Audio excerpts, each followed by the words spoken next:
equation, not well, it would be actually, there would be an equation. Yeah, I take it back.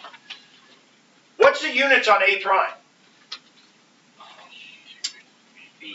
Cubic feet per hour, right? So tell me what the equation for A prime would be.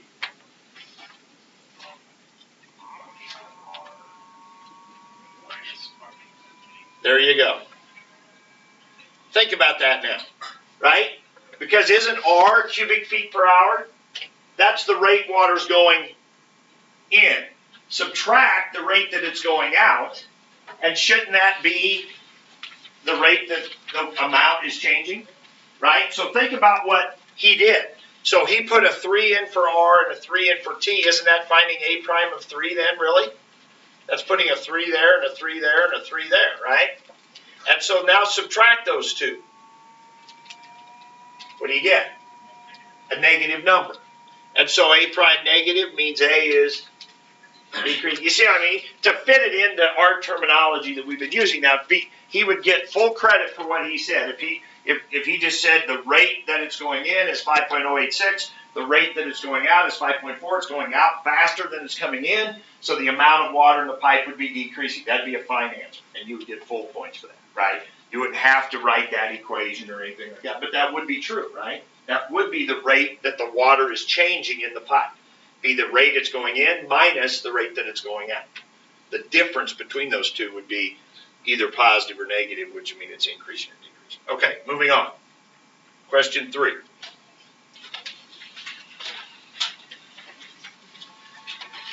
V prime of 16.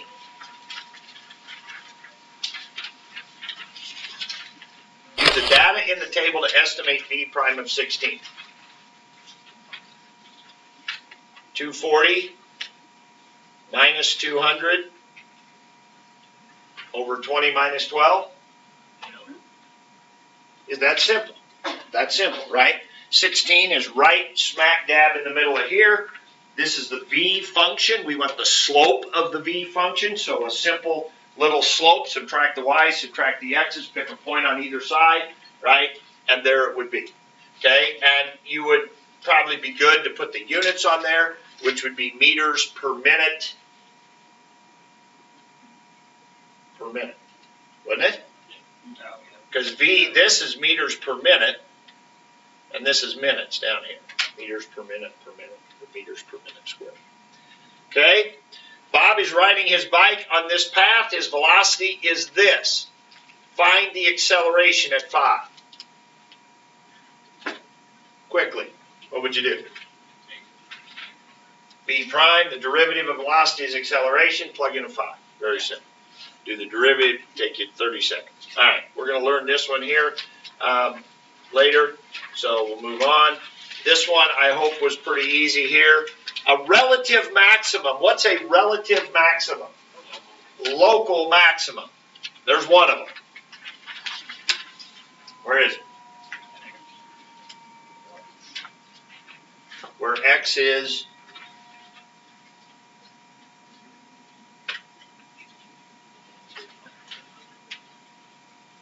I hope the hesitation we feel we're doing is because we didn't take time to do these problems, not because we don't understand. This is f prime graph. Where's there a local max? -2. -2. Okay? Where f prime switches from positive to negative. Okay? Positive to negative. Right? There's one of them right there. Okay? Things that we did a lot of. Where is f concave down and decreasing? Well, f is decreasing when f prime is negative, so that's all that stuff that's below, and it's concave down when f prime is decreasing. So we want decreasing and negative, which would be -2 to -1, and from 1 to 3. Find the x-coordinates of all points of inflection of f. We talked about this just yesterday, I think. F has inflection points when f prime, local max, and mins. -1, 1, and 3. Right? Man, CP test should be easy. That's nice. I mean, look at that. Right? Those 3, A, B, C, I think we got that. That wasn't bad at all. Okay. So, number 6. Did not have to do the derivative with implicit differentiation. Write the equation for the tangent line. The equation of the tangent line We need the point and we need the slope, right? Well, the point's easy. How do we get the slope? Plug those in here, right? So put a 1 up there, put a 1 there, it'd be 3 minus negative 1, 1/4. Okay, there you go. That's pretty easy. Find the coordinates of all points to the line tangent to the curve where the point is vertical. Now this one's a tricky one. And I wanted to do this one because we see this one a number of times throughout the test. Where is the tangent line vertical? Because remember, when you get things like this could be an ellipse, this could be all kinds of weird things. Well, right there, there'd be a vertical tangent line. Right there, there'd be a vertical tangent line, right? What do you know about a vertical tangent line? Slope's undefined. So when's this undefined?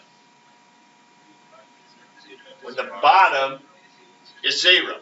So it's going to be when 3y squared minus x equals 0. Now this is the part that people get confused on and they don't know what to do with it.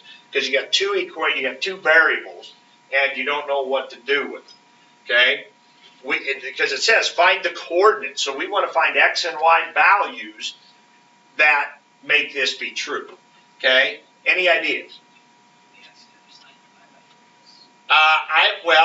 I like the first thing you said. Now, I think I would stop right there, actually. You could divide by 3 and square root and all that, but I think it just makes it messier. I think I would solve for x, and then what? Here's the key step people are not sure what to do. Plug it into what? When you solve for x, I solved this for x, but you're right. We are going to plug this somewhere. There you go. Because remember, what is the original equation? It's all the x and y points on that curve, whatever that curve is. That's what the original equation is. It's all the x and y points. Well, what we want to find are the x and y points where this is true. So what we're going to do is basically it's 2 equations, 2 unknowns. So we're going to take 3y squared and put it in for the x. So we get y cubed minus x times, what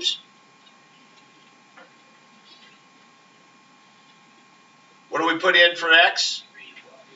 3y squared times y equals 2, right? So what do I got? y cubed minus 3y cubed Equals 2. Negative 2y cubed equals 2. Y cubed equals negative 1. Y equals negative 1. Okay, we're not done though, right? Put that back in just about anywhere. Put it here. Easy one would be here, right? Easy one would be right there. So put a negative 1 in right there. Square it's 1. So x would be 3. So there you go. 3 negative 1. Okay? All right. Now let's do that last one. Well, either one, you could plug it here. Y is negative 1, because this is all the x and y values. So y is negative 1, we could plug it there and solve it. Or we can plug it into this one. Either one. And we just need the x. Okay? All right, let's do this last one. And we want, and what was this notation? Second derivative. Okay? So, this we had not done yet. Okay? So this is a good one to look at. So we got this, and we want y double prime. So we're going to do the second derivative, the derivative of each side. So we do the derivative of that side. Now we're going to do the derivative of this side. How do we do that? Quotient rule? Yes. Okay, quotient rule. So quotient rule says, derivative of the top, y prime, times the bottom left below, minus top left below, derivative of the bottom,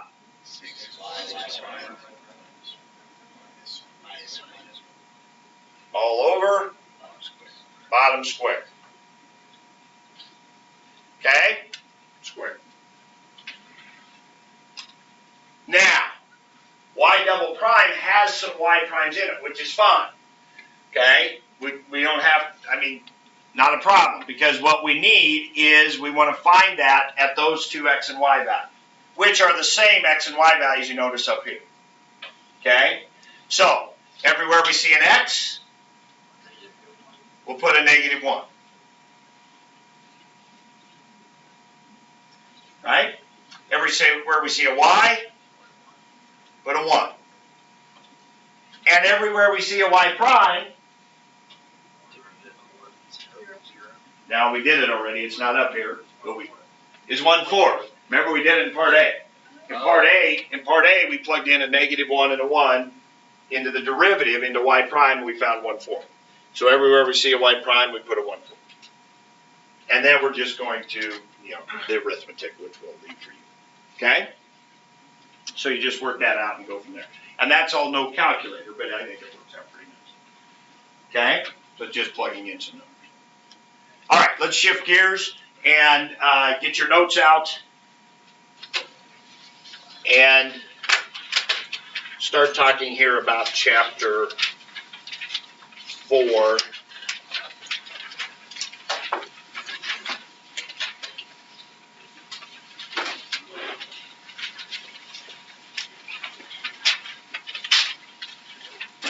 Okay, so we've got two main topics that this next quiz is going to be on.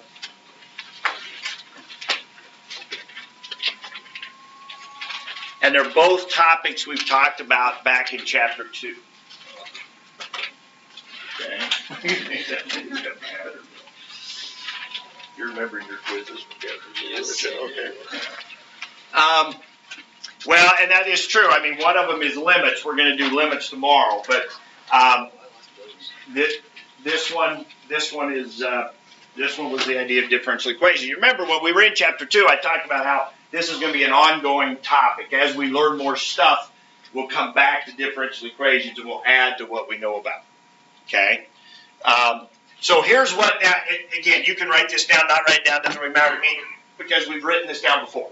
Okay? This is what we had back in chapter 2 with differential equations. It's an equation that has a derivative in it. So any equation that has a derivative in it is a differential equation. And the solution to the differential equation is the original function. So one of the things we did was what with differential equations? Actually, the solution. And we did what with it? Verified that it was a solution, the T-chart kind of thing, right? And so there might be some more of that in here, but that's probably not going to be a big emphasis. The big emphasis actually is going to be a new differential equation that we're going to work with. It's going to be kind of a special one. We're going to add it to that list of ones we memorized. Now, if you remember what we said with differential equations, for us there's 3 types. There's this type. Now, this is no different than what we wrote down earlier when we were in chapter 2. First type, simplest one, we can solve with an antiderivative, right? You start with a y prime, you end up with the original function y by just doing a simple antiderivative, right? So that's type 1. Okay? Probably won't do a lot with that right now, okay? Step 2, we said there's some special ones where we might just memorize what the original function is, the solution. And we had the exponential one right here, okay? And then this is the one we're going to add today. Okay, and we're going to write that down here again in a minute and do some work with it, okay? And that is called Newton's Law of Coulomb. Okay? Not Alfred E. Newman's. Okay? Not Alfred E. Newman's Law of Coulomb. That was a different problem. Newton's Law of Coulomb. You guys probably remember Alfred E. Newman, right? These guys knew who he was. But, all right.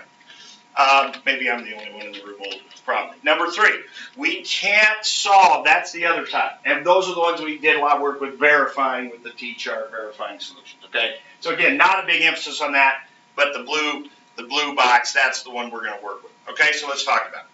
So Newton's Law of Coulomb.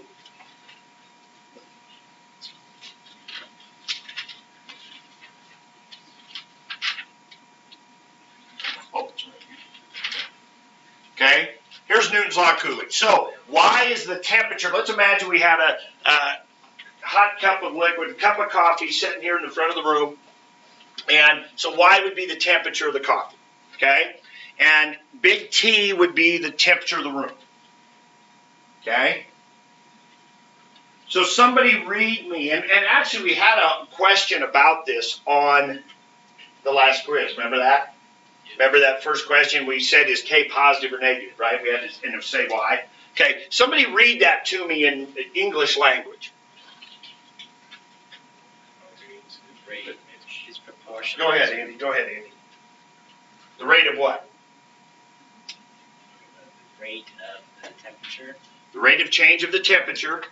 is proportional to the temperature minus the temperature of the room. Or the difference of, right? So the rate that the coffee, in this case, probably going to change, but it's going to what? Temperature of coffee. It's going to decrease, right? So the rate that the temperature of the coffee decreases is proportional to the difference between the coffee's temperature and room's temperature, meaning what? As it gets closer to room temperature, it's Slower. Or reverse of that, it's going to cool faster when there's a big difference, right? So if it was ice cold in here and it was, really hot cup of coffee, it would cool pretty fast, right? As it gets closer to room temperature, it's going to level off, and you can see the graph right there, right? So really what it is, and notice, doesn't make sense to be an exponential type equation where it would do this, okay? And it's just shifted up. Really, the capital T is just a shift up to room temperature. It's going to level off.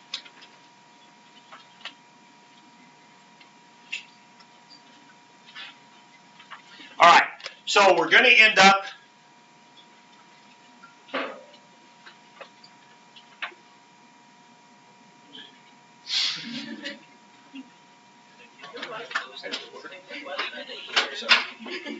somebody in your file is playing or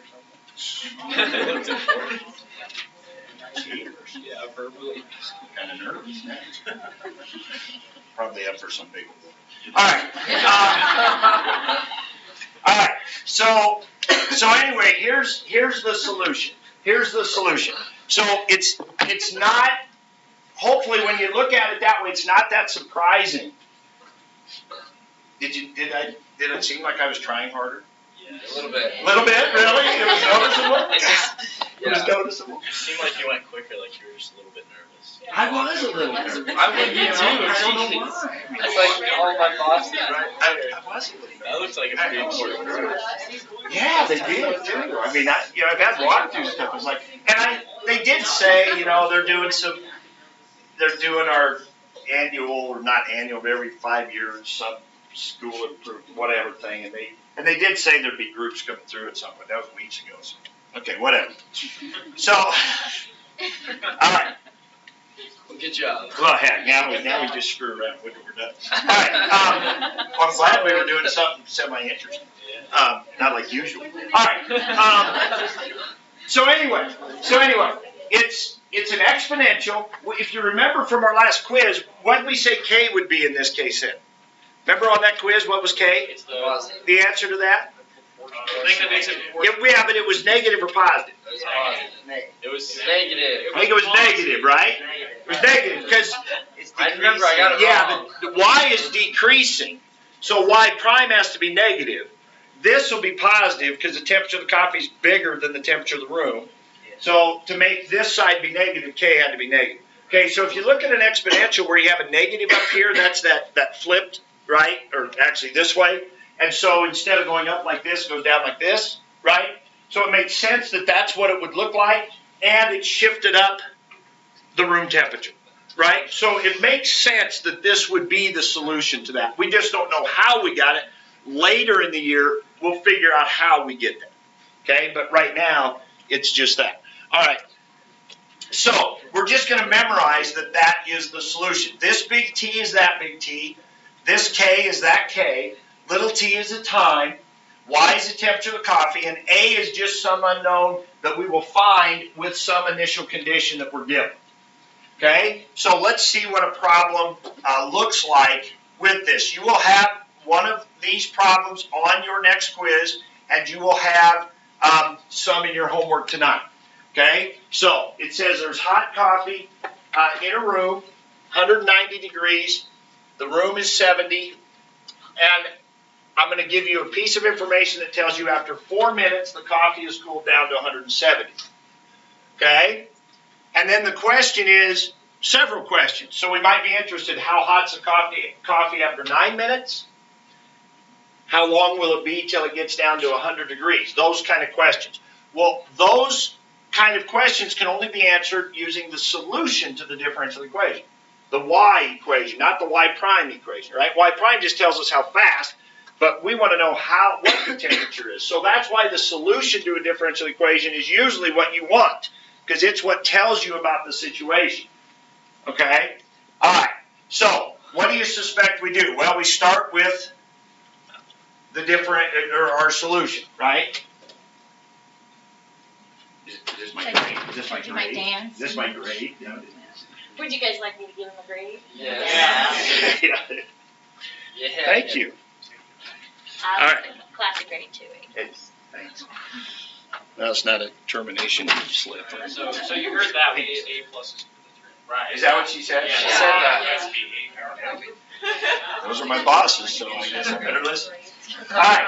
So I plugged in the 70. That was the only thing I knew at this point, right? So we just memorized. We say, hey, this is a Newton's law of cooling situation. It's the only one we're going to have. So, on the test, as far as story problem to do, it's going to be this. I promise you, right? I mean, it's just what it's going to be. It's going to be some sort of cooling or temperature situation like that. Okay, so there's the equation. So you just memorize it. Here's what it is. And we're going to use calculators on this part. Okay? So, we've got that. Now, where would we go from there?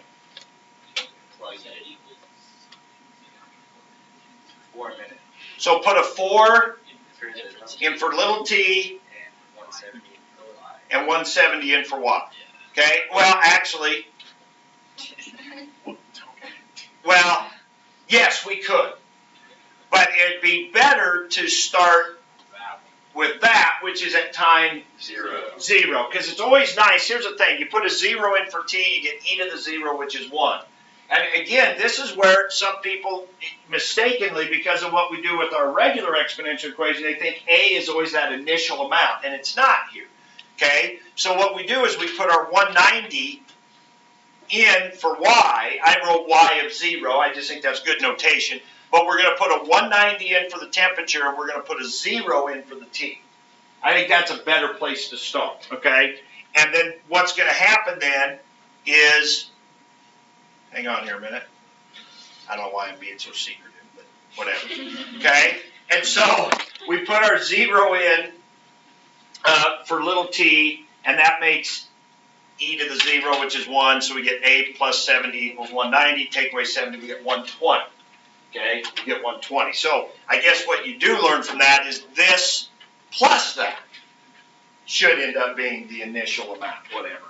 Okay? So if you want to do that and not have to go through this, because that'll happen every time when you put a 0 in, this part will just end up being a, and you'll get that. Okay, so we get 120 is our a. So now, and then, so now we've got our equation to this. We still don't know what k is. Yes, ma'am? How do you know if something is or isn't A?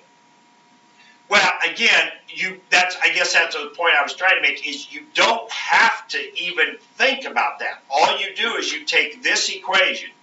You know the big T is the room temperature, so you know that's 70. And you take this initial condition, which means it, and I didn't write it out here, but it's 190 degrees at the beginning.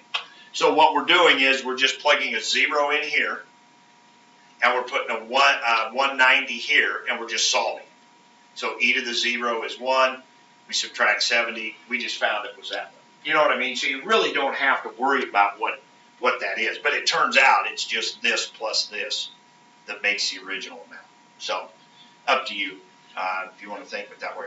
So there it is. That's our equation at this point. So now we got to find k. Well, that's our next initial condition. When you have two unknowns like a and k, you need two pieces of information, two initial conditions. Okay? This is called an IVP, by the way. We talked about this last time. That's a differential equation plus some initial conditions. When you have a differential equation, we're like Newton's law of cooling, with some initial conditions, that's called an initial value problem. An initial value problem, because they're giving you an initial value.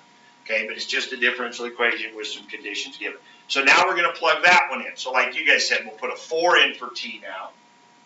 Okay, and that's 170. and then I'll put my 4 in over there. Okay, now you do have calculators that you can use on this. So you could go to your calculator and do a solve. You could just do solve 170 equals 70 plus 120 e to the 4k, comma k, and just have it solved. Matter of fact, that wouldn't be a bad idea to do right now. Let me get a, oh, nobody's logged in because I didn't have class started, sorry.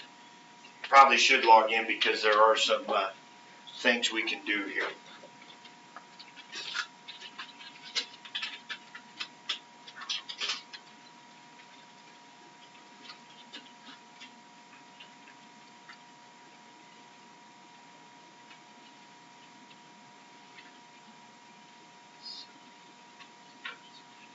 Okay, now here's what I got for K. So I just went right to a solve here. Okay? But you could subtract 70 from both sides, which is 100. You could divide by 120 and get that number. Then you could do the log of both sides, right? And get that. And then I think you end up dividing by 4 or whatever, right? Whatever. But you can just solve. All right, so on the quiz, what would you have to have on your paper? Well, I want you to write down your equation, show some of this, but anytime you're solving here, you could use your calculator to solve that, but then I would always be writing those things down. Notice I wrote down like 6 or 7 decimal places. I think you want to keep that many, even though you really only need 3, but when you're going to use that now in your equation, you'd want to keep that, keep more of those. Okay, so everybody get logged in.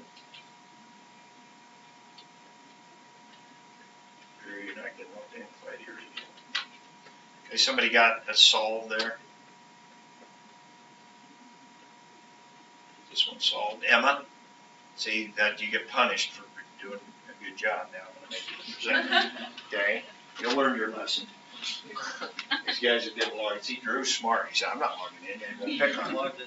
Oh, you're logged in now. All right.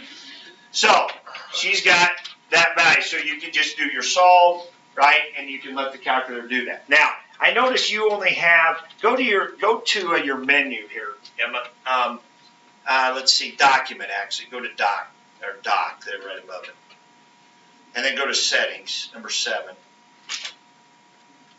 And then document settings. Yeah, change that float 6 to just float. It just shows you more decimal places. Okay. I think at one time we had tried to set these for everybody, but then I think I updated your system, and then I'm not sure if we got that changed back. Okay, now arrow up there and grab that and do it again. There you go. Hit enter or control enter maybe. There you go.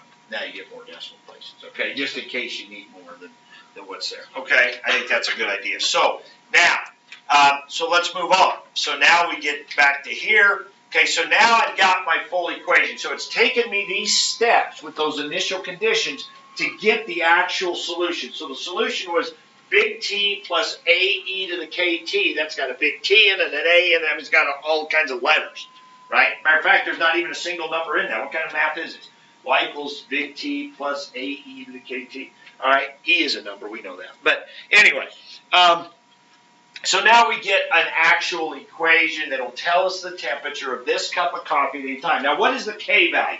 Well, the K value has built into it all the properties of the liquid, like different liquids would probably cool at different rates. The cup that it's in, right?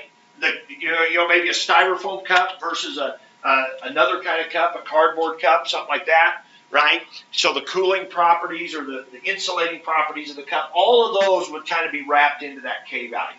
But we know those just on those 2 initial conditions. It started at 190, and in 4 minutes it went down to 170, and we can find out all of those things with that, okay? So now we can answer those questions. What was one of them? How much after what, 9 minutes? Yeah. Okay, so what do we do there? Plug 9 in for T. So I went ahead and plugged the 9 in for T. You could use your calculator. Again, we always give 3 decimal places. Notice how I wrote out like 7 decimal places on my K value just to make sure I was accurate when I got to there. So I'm going to put a 9 in, and that'll be the temperature after 9 minutes. And then the other one was how long till it's 100 degrees? So plug a 100 in for y, and then that's a solve, right? That's a solve. So A there is not a solve, right? So be careful with your calculator. You're not doing a solve on A. You're just typing in 70. That's just an expression. So you're just typing in 70 plus 120 e to the whatever. You can define that once you have that function. Again, it just depends on how you're comfortable with your calculator. You want to define that function and then plug in a 9 and whatever you can. And on B you would type in a solve. Okay, and you would solve for t and give that answer to 3 decimal places. Okay? So there you go. I mean, that's pretty much it. I mean, that's pretty much how a Newton's Law cooling problem is going to look. There's really no more to it than that. It can't really get any harder or any easier. You have to know the starting temp. You have to know what it was after a certain amount. Or maybe I just give you the K value. If you just knew the K value, then you wouldn't have to know that other stuff, right? You wouldn't have to know a second piece of information. Just have to know the starting temp, right? Because that'll help you find the A value. And then if you already know the K value, I think there's a homework problem where they just give you the K value. Like they compare two different cups, and it gives you the K value of each cup, that kind of thing. Okay, so that's it. That's pretty much what we're going to do with the Newton's Law cooling part of this. Okay, so let's move on to the second part of differential equations that we want to do today. The limit part we're going to save till tomorrow. Okay, so actually we're going to save till Monday probably. We're going to do some more work with this stuff tomorrow. So here's the second thing we want to do with differential equations today, and that is slope fields. Okay, so this will be new. This will be new. Okay, slope fields. Yes, slope fields. And what is a slope field? Well, think about what we've done so far. Clear back to chapter 1. One of the problems, and we struggled with this early, and I think we got better at it, is if I give you an F prime graph and ask you to draw the F graph. Now think about that. Isn't that solving a differential equation, kind of?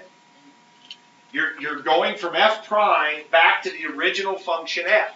Well, that's what a solution to a differential equation is. Differential equation has a derivative in it. When we solve that differential equation, we find the original function y. So that's kind of what we were doing, using graphs. Well, that's what a slope field is. It's a graphical approximation to the solution of the differential equation. In other words, it's the original graph. It's the original graph. It's the F graph, the Y graph. Now, what we're going to do, though, is try to be more exact than we were when we were doing them back in chapter 1. If you remember, well, let's just do one here. Let's just do one. So, back in chapter 1, we did this. Okay, so if you want to make a little sketch of that in your notes, you can. It's up to you, but you don't have to. Okay, but here's what we did. We would just say, all right, what would we want to know about that value right there? What would be important for me drawing the F graph right now? Start. That it is a Y value of 0. Because the Y values on here are what? The slopes of this graph down here, right? So I know because this graph starts right here at 0 that this graph has what? It's flat. It's either a flat spot, it's a stationary point. It's either a flat spot or local max or local min, right? I know that. Now, do I know where it is? We don't know where it is. That's the plus C, right? That's like the A in the Newton's Law of cooling. That's some constant we don't know because we need more information. We need some initial condition over here. If they would have told me this, if they would have said F prime is this and F of 0 is 3, then when I went to my F graph, I would have known I just started at 3, right? But if they didn't tell me that initial condition, I wouldn't know where to start this, okay? But let's just go ahead and we'll start it up here. Let's make it negative 3. Okay, so it's going to start right here.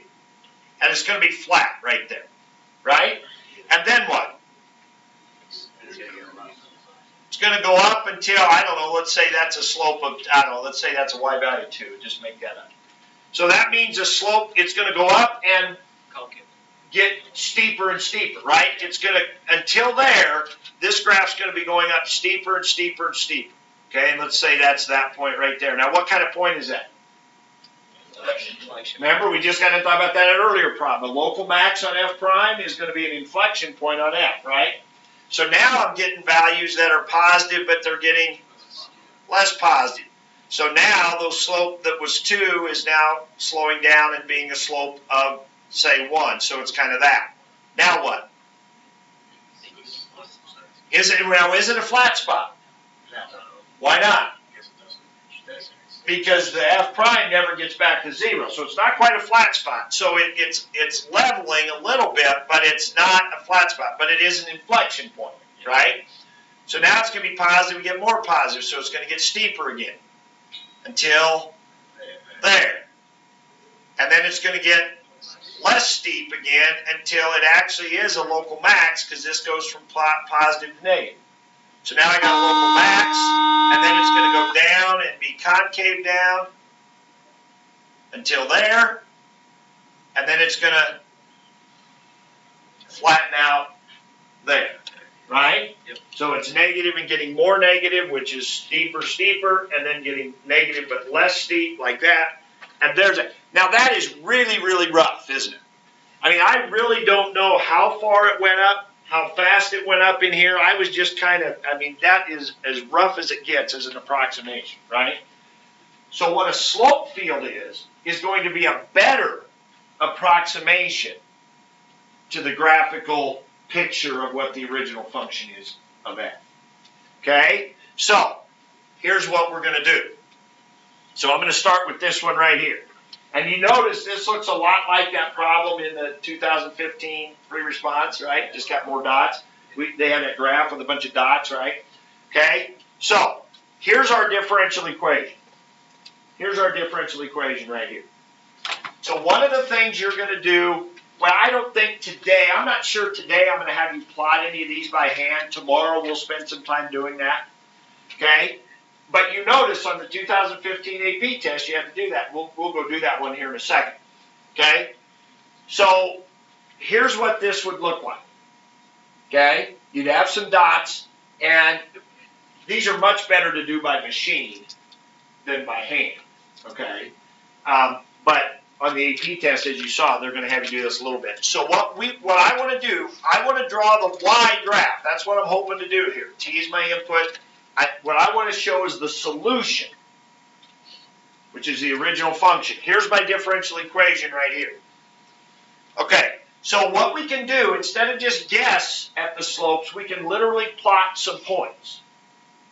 But they're going to be slope points, not actual points. So let's go right here. T is what right here? 0. T is 0 right here. Let's put a 0 in for T. What do we get? -1. We get Y prime is -1.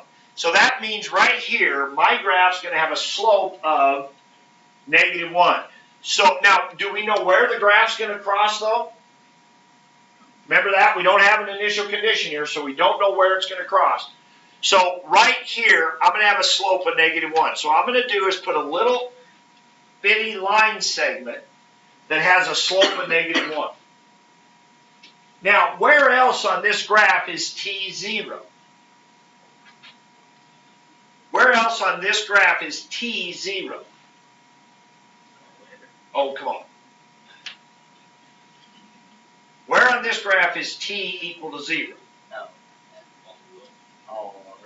All along the y-axis, right? Right here, T is 0.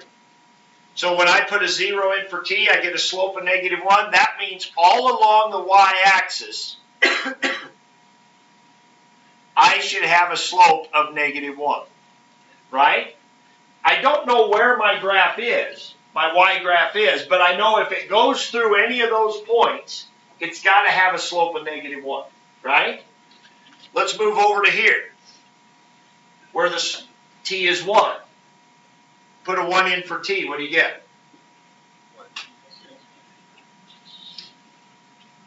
1. Put a 1 in for T, 2 minus 1 is 1. So Y prime would equal 1. So anytime T is 1, which is all up and down here, right? The slope's going to be 1. Right? So I'm going to draw in little bitty segments here that have a slope of 1. Now let's go out here where t is 2. You get 3. So the slope would be 3. So all up and down here, so those are a lot steeper, right? So I'm going to draw little segments that look like they have a slope of 3. And we'll go out there, that's even steeper, that's almost vertical, so I'll ignore that. I'll come back here to -1. Let's put a -1 in here. I get a slope of -3. So here we would have pretty steep negative. Now, squint your eyes, look at that graph. Can you see a graph in there? Can you picture a graph that would fit those blue little segments? And what shape would it be? Kind of looks like a parabola, right? With the vertex where? 0.5. At 1/2 maybe? Put a 1/2 in there for t. You get a slope of 0. So right in here, right? And anywhere in here, right? Even in between. Anywhere up and down here, we would have slope of 0, right? Looks like a parabola. Now, isn't this one of the difference equations we could actually just solve? What is the antiderivative of this? T squared plus 1t. Would be minus, wouldn't it? T plus some constant we don't know, which is your shift up and down. This is a parabola that evidently is shifted over to the right a little bit, right? But we don't know where it is vertically. So let me come in here with some red. So if then I had been given, let's say I had been given an initial condition here, now I could come in here right there, and then I could just kind of follow those slope lines, and I could draw in, and that would be a better approximation, right, than what we were doing back here. Because we actually plotted some slopes and did that kind of thing. That's how you do a slope field. You take your differential equation, which has y prime in it, which is slope. You plot points into that, but they're not actual points, they're slopes. So you draw the slopes with that right there. Okay? Now, let's go to the calculator here, Emma. Everybody else also. Let's go to the graph screen. Okay? And let's delete that graph out of there. And let's go to your menu and go to graph entry number 3. Go down to 7, differential equation. Now, you're not going to need to be able to do this for the test. The test, the differential equation stuff, well, I'll tell you what you'll get to use your calculator for in the next quiz. The Newton's law of cooling, where we had to solve and do some stuff, and that slope field thing we did right there where we were drawing those slopes. So if you want to plug into your calculator to calculate the slopes, it'll be pretty easy by hand probably, but you could use that, okay? Now, you could go to your calculator like we're about to do and draw a slope field, but that's not really going to help you on the one where you have specific dots you have to put the little slope segments on. You get a picture on here that'll look similar, but it really doesn't help you. You pretty much have to calculate those slopes. Okay, so anyway, we're going to put one in. Now notice how different the screen looks when you get into differential equation mode. First of all, it doesn't use t, it uses x. So right here's a reminder of your x. And also it uses y1, not y, because you can have more than one graph, right? So we're going to put in the one we were just doing, which was 2t minus 1, right? So it says y1 prime, this is our prime right here, but Emma's typing it. Notice she did an x, right? So if we're doing a problem that's 2t minus 1, we've got to put 2x minus 1, because that's what the calculator wants for the input. Now what do you suppose this is for here? The initial condition. Now, you don't need an initial condition to do a slope field. So she's got 2x minus 1. Go ahead and hit enter. I thought we deleted that graph out of it. Go back to your other, go back to menu. You have to go back to menu and graph entry edit. And function. And then go up, yeah, delete that and hit enter. Maybe we didn't hit enter. Hit enter. There you go. Okay. Now see, that's not a really great picture of it, right? So let's change our window. So let's go to menu and change our window.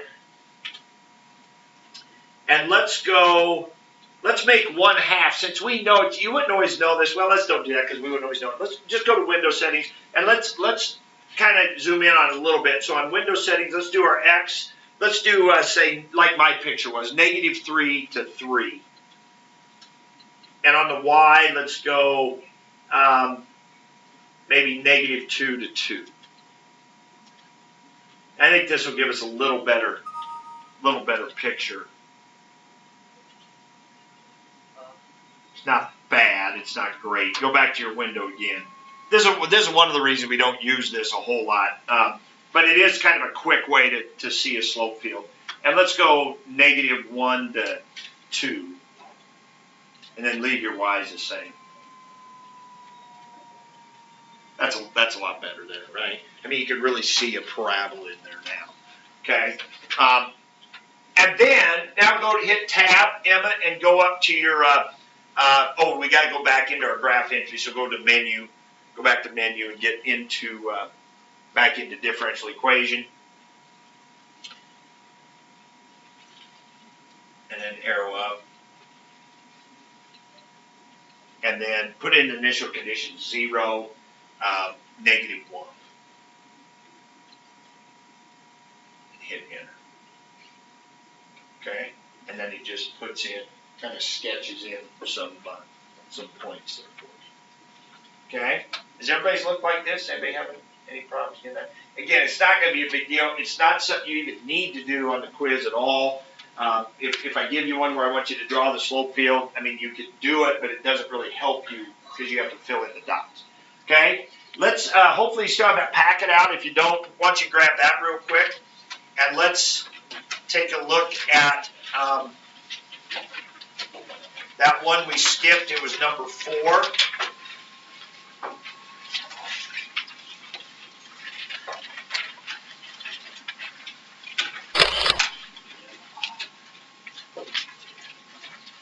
Okay, says on the axis provided, sketch a slope field for the given differential equation at the 6 points indicated. So you're going to have a fair number more dots than that to calculate with me on ours, but they only have 6. So notice in the differential equation, little difference than the one we just did, and that's what? There's an X and a Y. So now it's not quite as easy. The one we had, all I had to do was X, and that gave me a whole column of slope segments, didn't it? Right? When T was 1, they were all +1 slope, so I could draw them all really fast. Here, you've got to do each one individually. So let's start with this top right one. That's the point 1, 2. So 1, 2 means X is a 1, Y is a 2. What do you get? 0.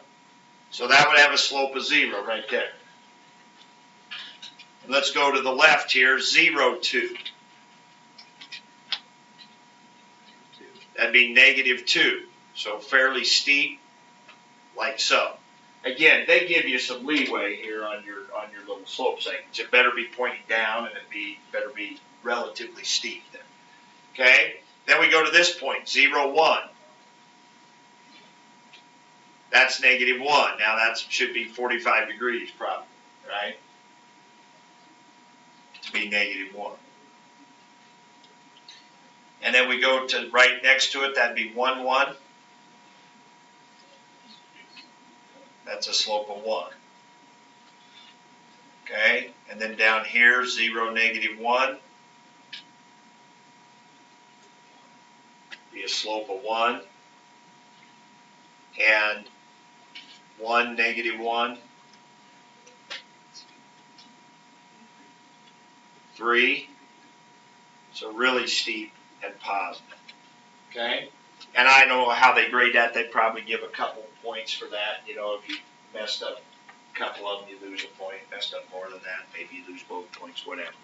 Okay? So, but there you go. Now, it's really hard to see the solution curve in there, right? Because there's just not enough. There's just not enough of the field to see what that is. So let's go ahead and go back to our calculator and let's see what that would look like. So, Emma, let's go to your tab up to there, and let's change that. Now this time it's 2x minus y. So what's she going to type? She's going to type 2x minus y1. y1. Because this is y1 prime, so she's going to type y1. If this differential equation had been p prime equals 2t minus p, she would type y1. I mean, I don't even know. I think if you tried to change that to a p, I'm not even sure it would let you. I think it has to stay y1, y2, whatever.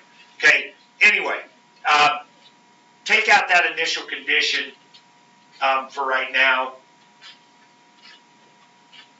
and hit enter.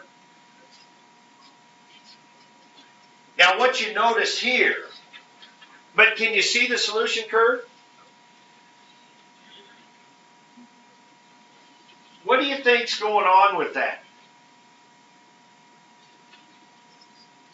I mean, if I was to draw, if there was an initial condition here, wouldn't the graph have to kind of go like this? I always say go with the flow.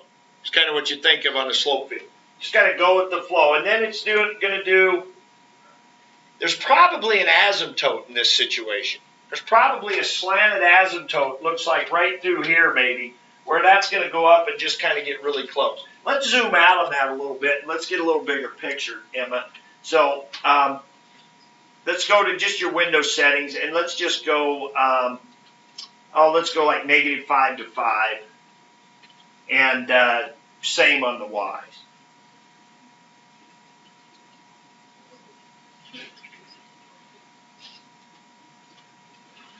Yeah, see, that's not very good. Here's what's happening. I think it's coming down, and then it's going like this. And on this side, it's just kind of going, it's just kind of coming up near that asymptote. But it's kind of hard to see. And that, again, it's a little, unless you know more about it, doing it on there is kind of hard. So that the other picture we had was actually better. Okay? So we can kind of see the solution curve. Let's go ahead and put an initial condition in there. Let's say 0, 1. Go ahead and go back and put that 0, 1 in for your initial condition. Let's see what we get. Sometimes it'll talk about different branches of a differential equation. So you see what I mean? It's just going up, up, up like a parabola on the one side, but then it's coming in like an asymptote on the other side. This time, let's put in an initial condition of, say, 2, 0. Let's put in 2 zeros, our initial condition. And so what you'll get sometimes in problems, and we're not going to get that far into it right now for what we're doing. I'll be very specific with you tomorrow for the quiz. Here's what you've got to be able to do. You see what's happening on this side? It's just going down here, and then it's coming up near that asymptote. Those are two different branches, and it depends on the initial condition, which branch you're in. Okay, and it's usually separated by asymptotes, that kind of thing. All right, but what you notice here is, you know, when we were doing that parabola one, we had columns of slopes that were all exactly alike, right? Because if t was a 1, they were all the same. And if t was a 2, they were all the same, right? Because that differential equation only had t in it, x in it, the input variable. Here we got one that's got a mixture of x's and y's in it. So what you get is a whole mixture of slopes. They have no pattern to them.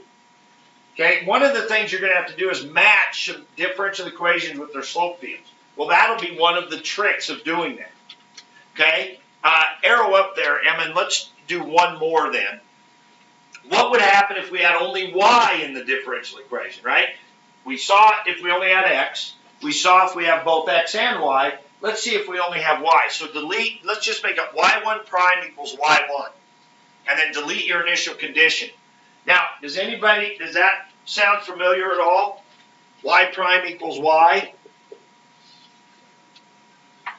Isn't that e to the x? Right? Isn't that e to the x? That's the one, that's an a e to the kt where we have y prime equals ky. This should be an e to the x graph. Look at that. That look like e to the x? But it also could be a negative. Depending on your initial condition, you could have a reflection of it, right? It looks like e to the x. So if Emma, go in and put 0, 1 as your initial condition, which would be your basic e to the x graph, and sure enough, that's what we see, right? And if we put in 0, -1 as initial condition, then we would get the bottom branch of the. But look at the slope field.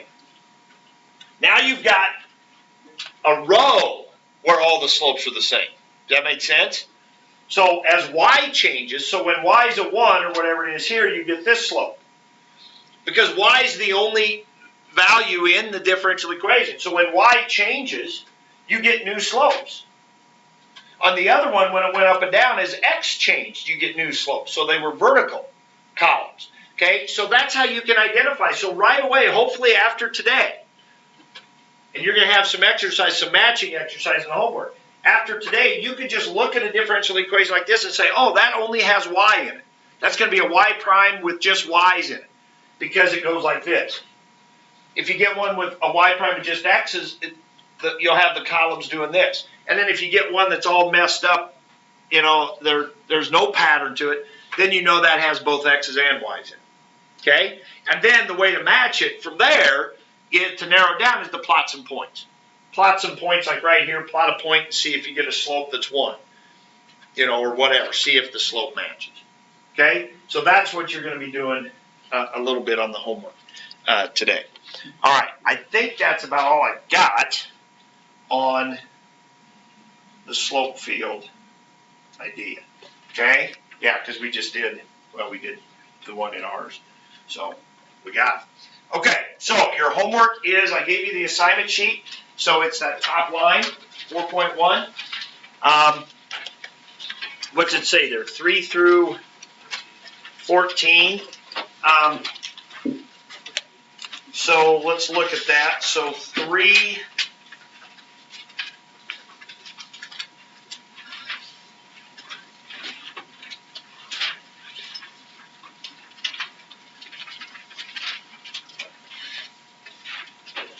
We're on page 217.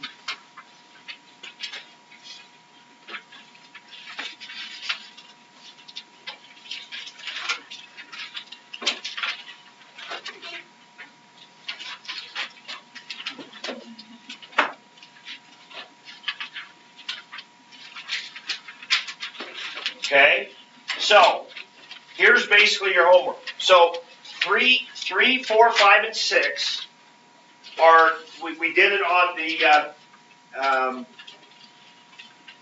2015 free response today when we worked number 6 together. They want the equation of the tangent line. Now the first two are kind of weird. 3 and 4 are kind of weird. They actually tell you, they say explain why this is the equation of the tangent line, which is kind of silly. So I would ignore that and just do it like you normally would. In other words, you need the slope. They give you the point. I think in 3, 4, 5, and 6 are all the same kind of question, but I want us to be able to do equation tangent line problems easily. So they give you the point. All you need is a slope. How are you going to find the slope?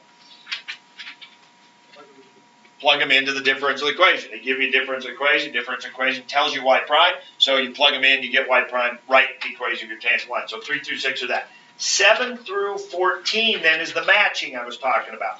So you've got the Roman numerals 1 through 10, differential equations. Some have just y in them, some have just t in them, some have a mixture of y and t. So you look at your slope fields and you can kind of narrow it down based on what we just got to talking about. And then plot some points, like the blue points. You could plot the blue points maybe, and you could tell what's going on. Now it says draw solution curves through the blue points. Don't worry about that because, I mean, you'd have to retrace the slope fields and stuff like that. We'll talk about that tomorrow. Okay, so don't worry about that part. Okay, so just identify, just do the matching on 7 through 14. Then 23 and 24 are Newton's law of cooling problems.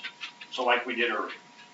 Okay, the first one, 23, they give you 2 different cups and they want you're going to get several opportunities to practice solving Newton's law of cooling. And you get to use your calculator for those. So that's 23 and 24. Okay? All right, go to work.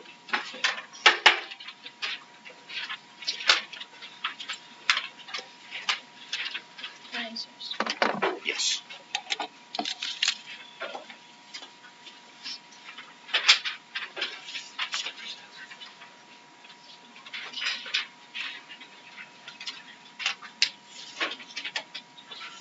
district for second gateway test.